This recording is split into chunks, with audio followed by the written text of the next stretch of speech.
வணக்கம். இன்னைக்கு நாம ஒரு செம இன்ட்ரெஸ்டிங்கான விஷயத்தை தோண்ட போறோம். ஆமா. ஒரு பக்கம் உலகமே பேசிட்டு இருக்கிற ஆர்டிஃபிஷியல் இன்டெலிஜென்ஸ், அதாவது ஏஐ. ம். இன்னொரு பக்கம் பலருக்கும் புரியாத புதிரா இருக்கிற பிட்காயின் மைனிங். ம். இது ரெண்டுக்கும் சம்பந்தமே இல்லைன்னு நீங்க நினைச்சா அங்கதான் ஒரு பெரிய ட்விஸ்ட் இருக்கு.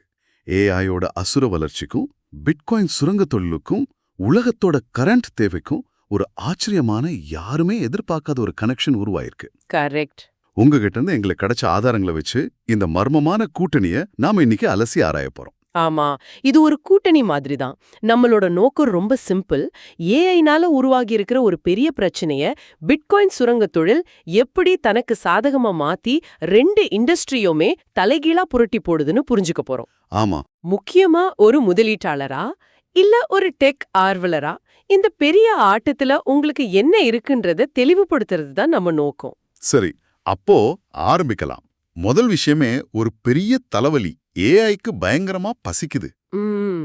அதுவும் சாப்பாட்டு பசி இல்ல, கரண்ட் பசி. இது ஏதோ எதிர்காலத்துல வரும்னு நாம பேசிட்டு இருந்தோம்.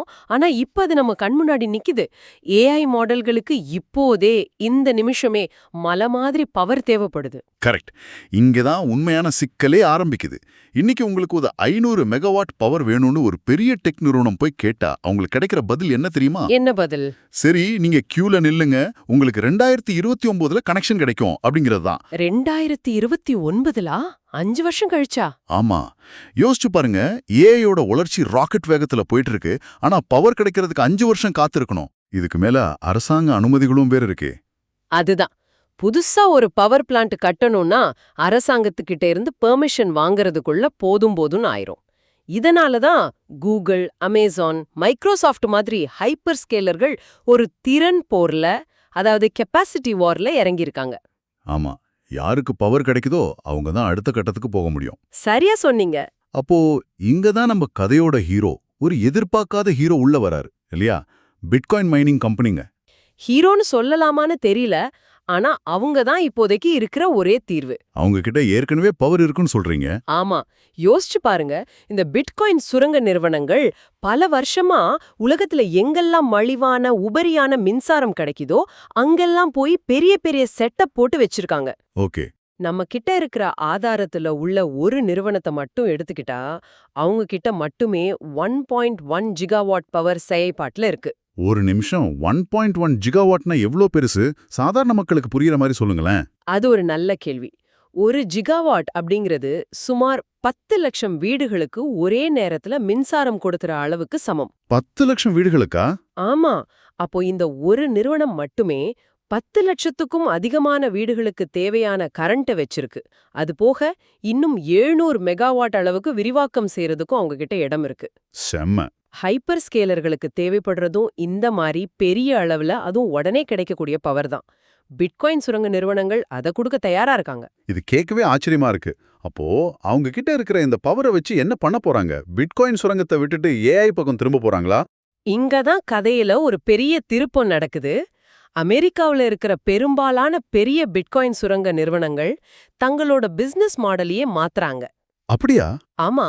அவங்களோட உள்கட்டமைப்ப ஏஐ மற்றும் உயர் செயல்திறன் கம்ப்யூட்டிங், அதாவது HPC தேவைகளுக்கு ஏத்த மாதிரி மாத்தி அமைச்சுக்கிட்டு இருக்காங்க. காரணம்? காரணம் ரொம்ப சிம்பிள். பொருளாதாரம். அமெரிக்காவுல பிட்காயின் சுரங்கம் செஞ்சு சம்பாதிக்கிறத விட ஏஐ கம்பெனிஸ்க்கு இடத்த வாடகைக்கு விடுறதுல பல மடங்கு அதிக லாபம் கிடைக்குது. இது ஒரு புத்திசாலித்தனமான வணிக முடிவு. ஓகே, இது ஒரு முக்கியமான பாயிண்ட். அமெரிக்க சுரங்க நிறுவனங்கள் ஏஐ பக்கம் போனா அப்ப பிட்காயின் சுரங்க தொழிலே அழிஞ்சு போயிடுமா? இல்ல. பிட்காயின் நெட்வொர்க்கை பாதுகாக்க ஆளே இல்லாம போயிடுவாங்களா? அதுதான் இதுல இருக்கிற சுவாரஸ்யமே. பிட்காயின் சுரங்கம் அழியல, அது இடம் மாறுது. இடம் மாறுதா? ஆமா. அது ஒரு சர்வதேச விளையாட்டா மாறிட்டு இருக்கு. அமெரிக்காவுல ஏஐக்கான தேவை அதிகமா இருக்கிறதுனால சுரங்க நிறுவனங்கள் அங்க கவனம் செலுத்துறாங்க. ஆனா மத்திய கிழக்கு, ஐரோப்பா, ஆப்பிரிக்கா போன்ற நாடுகள்ல ஏஐக்கான தேவை இப்போதைக்கு குறைவு. ஆனா உபரி ஆற்றல் அதிகமா இருக்கும். கரெக்ட். அங்க உபரி ஆற்றல் ரொம்பவே அதிகமா இருக்கு. இதுக்கு ஏதாவது உதாரணம் சொல்ல முடியுமா? ஆதாரத்துல 2 அருமையான உதாரணங்கள் இருக்கு. ஒன்னு, சவுதி அரேபியா. அவங்க ஹைட்ரஜன் உற்பத்திக்காக புதுப்பிக்கத்தக்க ஆற்றல்ல பில்லியன் கணக்குல முதலீடு செஞ்சு பெரிய உள்கட்டமைப்பை உருவாக்கிட்டாங்க. ஓகே. ஆனா ஹைட்ரஜன் சண்டை இன்னும் சூடு பிடிக்கல. அதனால அங்க டன் கணக்குல மின்சாரம் சும்மா வீணாக்கிட்டு இருக்கு. இது பிட்காயின் சுரங்கத்துக்கு ஒரு ஜாக்பாட். சரிதான். ரெண்டாவது உதாரணம்? ரெண்டாவது உதாரணம் பிரான்ஸ். அந்த நாட்டோட 66% பவர் அணுமின் நிலையங்கள்ல இருந்து வருது. ஆனா அந்த அணுமின் நிலையங்கள் 70% திறனுக்கும் குறைவா தான் இயங்கிட்டு இருக்கு. அப்போ அங்கேயும் உபரி ஆற்றல் இருக்கு. ஆமா. சோ அமெரிக்கால இருந்து வெளியேற சுரங்க தொழில் இந்த மாதிரி இடங்கள்ல புதுசா வேரூன்றுது. சரி, அப்ப நீங்க கேட்க நினைக்கிற கேள்வி இதுதான். அமெரிக்கா மாதிரி ஒரு பெரிய பிளேயர் வெளியேறதால பிட்காயின் நெட்வொர்க் பலவீனமாகாதா? அது பாதுகாப்பா இருக்குமா? ஆதாரங்களின்படி எந்த பாதிப்பும் இல்ல. அதுல என்ன சொல்றாங்கன்னா, பிட்காயின் நெட்வொர்க் ஏற்கனவே அதிகப்படியான பாதுகாப்புல இருக்கு. ஓவர் செக்யூர்டா? ஆமா, ஓவர் செக்யூர்ட். சிம்பிளா சொல்லணும்னா, இப்போ நடக்கிற பரிவர்த்தனைகளை பாதுகாக்க தேவைப்படுறதை விட பல மடங்கு அதிகமான சுரங்க தொழிலாளர்கள் ஏற்கனவே நெட்வொர்க்ல இருக்காங்க. ஓஹோ. அதனால இதுல ஒரு கணிசமான பகுதி ஏஐ பக்கம் திரும்புறதுனால நெட்வொர்க்குக்கு எந்த ஆபத்தும் இல்ல. இது சந்தை தன்னைத்தானே சரி செய்துக்கிற ஒரு நிகழ்வு தான். ஓகே, இது தெளிவா புரியுது. அப்போ அமெரிக்கால இருக்கிற சுரங்க நிறுவனங்கள் ஏஐ பக்கம் திரும்புனா அவங்க கிட்ட ஏற்கனவே இருக்கிற ஆயிரக்கணக்கான பிட்காயின் சுரங்க இயந்திரங்களுக்கு என்ன ஆகும்? அதெல்லாம் திடீர்னு உபயோகம் இல்லாம போயிடுமா? சந்தையில அதோட தாக்கம் எப்படி இருக்கும்? இப்போ நீங்க கேட்டதுதான் இந்த ஆதாரங்கள்ல இருக்கிற சப்சே பெரிய அதிர்ச்சியான தகவல். பிட்காயின் சுரங்க இயந்திரங்களோட விலை வரலாற்றிலேயே இல்லாத அளவுக்கு பாதாளத்துக்கு போயிடுச்சு. நிஜமாவா? ஆமா. காரணம் அதிக உற்பத்தி, ஆனா தேவை ரொம்ப குறைவு. எந்த அளவுக்கு விலை சொரிஞ்சிருக்கு? நம்பர்ல சொன்னா அதோட தாக்கம் புரியும். சொல்றேன், ஆனா நீங்க ஷாக் ஆகக்கூடாது. 2021ல பிட்காயின் உச்சத்துல இருந்தப்போ ஒரு டெராஹாஷ் திறன் கொண்ட இயந்திரத்தோட விலை சுமார் $80. $80. சரி. இன்னைக்கே அதே திறனுள்ள இயந்திரத்தோட விலை வெறும் $8 இருந்து $9 தான். என்னது 8ஆ? 80ல இருந்து 8ஆ? ஆமா, கிட்டத்தட்ட 90% சரிவு. 90%? நம்பவே முடியல. இது வெறும் விலையிறக்கம் இல்ல, இது ஒரு சந்தை சரிவு. Market collapse. ஆமா. அப்போ அந்த மெஷின் எல்லாம் இப்போ என்ன ஆகுது? பழைய இரும்பு கிடைக்கா போதும். அதுதான் இல்ல. அந்த இயந்திரங்களை தான் இப்போ மத்திய கிழக்கு, ஆப்பிரிக்கா நாடுகள்ல இருக்கிற புது சுரங்க நிறுவனங்கள் அடிமாட்டு விலைக்கு வாங்கி குவிச்சிட்டு இருக்காங்க. ஓஹோ. அமெரிக்காவில இருக்கிற பெரிய பங்குச்சந்தையில பட்டியலிடப்பட்ட நிறுவனங்கள் புதுசா சுரங்க இயந்திரங்களை வாங்குறத நிறுத்திட்டு என்விடியாவோட ஏஐ சிப்ஸ்கள்ல முதலீடு செய்ய ஆரம்பிச்சிட்டாங்க. அதனால சந்தையில இயந்திரங்கள் தேங்கி கிடக்குது. இது ஒரு பெரிய புதிர விடுவிக்கிற மாதிரி இருக்கு. இங்க இன்னொரு சுவாரஸ்யமான புள்ளி இருக்கு. டேட்டா சென்டர் உள்கட்டமைப்போட செலவு. ஆமா. பிட்காயின் சுரங்க நிறுவனங்கள் எப்படி இவ்ளோ குறைஞ்ச செலவுல இதை செய்ய முடியுது? ஆமா, இது ஒரு மலைக்கும் மடுவுக்குமான வித்தியாசம். ஒரு பிட்காயின் சுரங்க உள்கட்டமைப்பை உருவாக்க ஒரு மெகாவாட் பவருக்கு சுமார் $1 மில்லியன் செலவாகும். $1 மில்லியன்? சரி. ஆனா ஒரு பாரம்பரிய டேட்டா சென்டர், அதாவது கூகுள், அமேசான் பயன்படுத்துற மாதிரி ஒரு டேட்டா சென்டரோட உள்கட்டமைப்பை மட்டும் உருவாக்க 1 மெகாவாட்டுக்கு $12 மில்லியன் செலவாகும். ஒரு நிமிஷம். 12 மடங்கா? ஆமா, $12 மில்லியன். இதுல ஏதோ லாஜிக்கே இல்லையே. அப்படி என்னதான் இருக்கு இந்த ட்ரெடிஷனல் டேட்டா சென்டர்ல இவ்ளோ செலவு பண்றதுக்கு? இத்தனை நாளா அவங்க என்ன பண்ணிட்டு இருந்தாங்க? இது ஒரு முக்கியமான கேள்வி. பாரம்பரிய டேட்டா சென்டர்கள்ல ரிடண்டன்சி அப்படிங்கிற விஷயத்துக்காக அதிகம் செலவு செய்வாங்க. ரிடண்டன்சியா? ஆமா, ரிடண்டன்சி. அதாவது ஒரு பவர் சப்ளை ஃபெயில் ஆனா உடனே இன்னொன்னு ஆன் ஆகணும். இன்டர்நெட் கட் ஆனா இன்னொரு லைன் இருக்கணும். கூலிங் சிஸ்டம்ல பிரச்சனை வந்தா பேக்கப் இருக்கணும். Okay, backup systems. ஆமா, ஏன்னா ஒரு செகண்ட் டவுன் ஆனா கூட அவங்களுக்கு கோடிக்கணக்குல நஷ்டம். ஆனா பிட்காயின் சுரங்கத்துல ஒரு மெஷின் கொஞ்ச நேரம் ஆஃப் ஆனா பெரிய நஷ்டம் ஒன்றும் இல்ல. அதனால அவங்க இந்த மாதிரி ரிடண்டன்சிக்கு அதிகம் செலவு பண்ண மாட்டாங்க. அவங்களோட செட்டப் ரொம்ப எளிமையா இருக்கும். ஓ, அதனாலதான் செலவு கம்மியாகுதா? இந்த செலவு குறைக்க வேற என்ன புதுமைகள் செய்றாங்க? இங்கதான் மாடியுலர் டேட்டா சென்டர்கள் உள்ள வருது. Modular data centres? ஆமா, பெரிய கட்டிடங்களை கட்டுறதுக்கு பதிலா கப்பல் கண்டெய்னர்கள் மாதிரி சின்ன சின்ன யூனிட்குள்ள கம்ப்யூட்டர்களை வச்சு அதை தேவைப்படுற இடத்துக்கு எடுத்துட்டு போறது. ஓகே. பிட்காயின் சுரங்கத்துல இந்த முறை ரொம்ப பிரபலம். இப்போ ஏஐ நிறுவனங்களும் இதை பயன்படுத்த ஆரம்பிச்சிருக்காங்க. இது உள்கட்டமைப்பு செலவை பயங்கரமா குறைக்குது. இது சம்பந்தமா விண்வெளியில டேட்டா சென்டர் அமைக்கிற மாதிரி சில ஐடியாக்கள்லாம் பேசப்படுதே. ஆதாரத்துல அதை பத்தி ஏதாவது இருக்கா? ஆமா, அது ஒரு சுவாரஸ்யமான பகுதி. விண்வெளியில டேட்டா சென்டர் அமைக்கலாம்னு சொல்றது கேட்க நல்லாதான் இருக்கு. ஆனா ஆதாரத்துல இருக்கிற நிபுணர் அதோட நடைமுறை சிக்கல்களை சுட்டி காட்டுறாரு. என்ன மாதிரி சிக்கல்கள்? விண்வெளியில இருக்கிற காமா கதிர்வீச்சு நம்மளோட சாதாரண ஜிபியூக்களை சில மணி நேரத்துல வறுவலாக்கிடும். அப்படியே அது ரிப்பேர் ஆனா சர்வீஸ் செய்ய யார அனுப்புறது? சரிதான். ஈலான் மஸ்கையா? அதனால இப்போதைக்கு அது ஒரு சயின்ஸ் ஃபிக்ஷன் கதை தான்.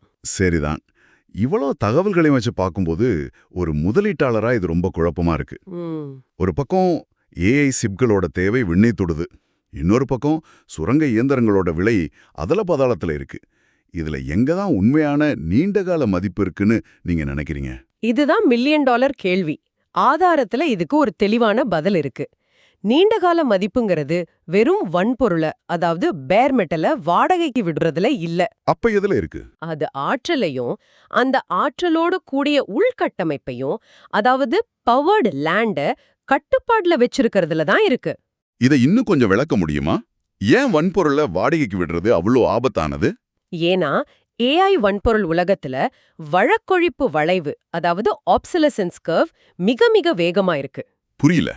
ஒரு உதாரணத்துக்கு, ஒரு கம்பெனி பல மில்லியன் டாலர் செலவு பண்ணி NVIDIA H100 ஜிபியூகளை வாங்கி வாடகைக்கு விடுறாங்கன்னு வெச்சுப்போம். 2 வருஷத்துல அதை விட 2 மடங்கு சக்தி வாய்ந்த பிளாக்வெல் ஜிபியூகள் சந்தைக்கு வந்துடும். ஓகே, உடனே வாடிக்கையாளர்கள் புது டெக்னாலஜிக்கு மாற நினைப்பாங்க. கரெக்ட். அப்ப பழைய சிஸ்டம் மொத்தமும் குப்பைக்கு போயிடுமா? ஆமா, அதான கேள்வி. கிட்டத்தட்ட அப்படிதான். புது ஜிபியூகளுக்கு வேற மாதிரி ரேக்குகள், பவர் சப்ளை, கூலிங் சிஸ்டம் தேவைப்படும். சோ பழைய சிஸ்டத்தை மொத்தமா மாத்தி ஆகணும். இந்த கோடிக்கணக்கான செலவு வன்பொருளை வாடகைக்கு விடுற கம்பெனியோட தலையில தான் விழும். சரிதான். ஆனா ஆற்றலோடு கூடிய நிலத்தை மட்டும் வாடகைக்கு விடுற கம்பெனிக்கு இந்த ரிஸ்கே இல்ல. ஹைப்பர் ஸ்கேலர்கள் அவங்களோட புது சிப்ஸ கொண்டு வந்து அவங்களே இன்ஸ்டால் பண்ணிப்பாங்க. ரிஸ்க பூரா அவங்க எடுத்துப்பாங்க. அப்போ நீண்ட காலத்துல இது ஒரு டெக்னாலஜி விளையாக்க விட ஒரு ரியல் எஸ்டேட் விளையாட்டு. சரியா சொன்னீங்க. யார்கிட்ட இடமும் பவரும் இருக்கோ அவங்க தான் ராஜா. பிரமாதம். இப்பதான் முழு படமும் தெரியுது. அப்போ இன்னைக்கு நாம பார்த்ததோட சாராம்சம் இதுதான். ஏஐயோட தீராத பவர் பசி பிட்காயின் சுரங்கத்துறைக்கு ஒரு வாழ்வா சாவா வாய்ப்பு கொடுத்திருக்கு. ஆமா. இதனால இந்த தொழில் அமெரிக்கால ஏஐ நோக்கியும் மத்த நாடுகள்ல பிட்காயின் நோக்கியும் 2ஆ பிரியுது. இதன் விளைவா சுரங்க மிஷின்களோட விலை பயங்கரமா சரிஞ்சிருக்கு. கடைசியா ஒரு முதலீட்டாளரா வேகமா மாறிட்டு இருக்கிற டெக்னாலஜியை விட நிலையான உள்கட்டமைப்புல முதலீடு செய்யறது தான் புத்திசாலித்தனம். சரியா தொகுத்தீங்க. கடைசியா இந்த ஆதாரங்கள்ல நேரடியா சொல்லப்படாத, ஆனா நம்ம எல்லாரையும் சிந்திக்க வைக்கிற ஒரு விஷயம் இருக்கு. சொல்லுங்க. ஏஐ அப்ளிகேஷன்களை உருவாக்குற நிறுவனங்கள் SAP மாதிரி பெரிய சாஃப்ட்வேர் ஜாம்பவான்களையே காலி பண்ண வாய்ப்பு இருக்குன்னு ஆதாரம் சொல்லுது. அப்படியா? ஆமா. இந்த சக்தி வாய்ந்த ஏஐ அப்ளிகேஷன்களை வெறும் 2 அல்லது 3 பேர் கொண்ட சின்ன டீமால உருவாக்க முடியும்னா, இன்னொரு பக்கம் பிட்காயின் சுரங்க நிறுவனங்கள் இப்போ ஏஐக்கு தேவையான பரவலாக்கப்பட்ட மாடுலர் உள்கட்டமைப்பு குறைஞ்ச செலவுல கொடுக்கறாங்கன்னா, அப்போ நாம ஒரு புது உலகத்தோட தொடக்கத்துல இருக்கோமா? சக்தி வாய்ந்த ஏஐ அப்படிங்கிறது ஒரு சில பெரிய டெக் நிறுவனங்களோட கட்டுப்பாட்டுல மட்டும் இல்லாம, இந்த மாதிரி மறுபயன்படுத்தப்பட்ட உலகளாவிய ஆற்றல் கட்டமைப்பு மூலமா பரவலாக்கப்பட்டு சாமானியனுக்கும் கிடைக்கிற ஒரு எதிர்காலத்தோட முதல் படியில நாம நிக்கிறோமா? இத பத்தி நீங்க என்ன நினைக்கிறீங்கன்னு யோசிச்சு பாருங்க.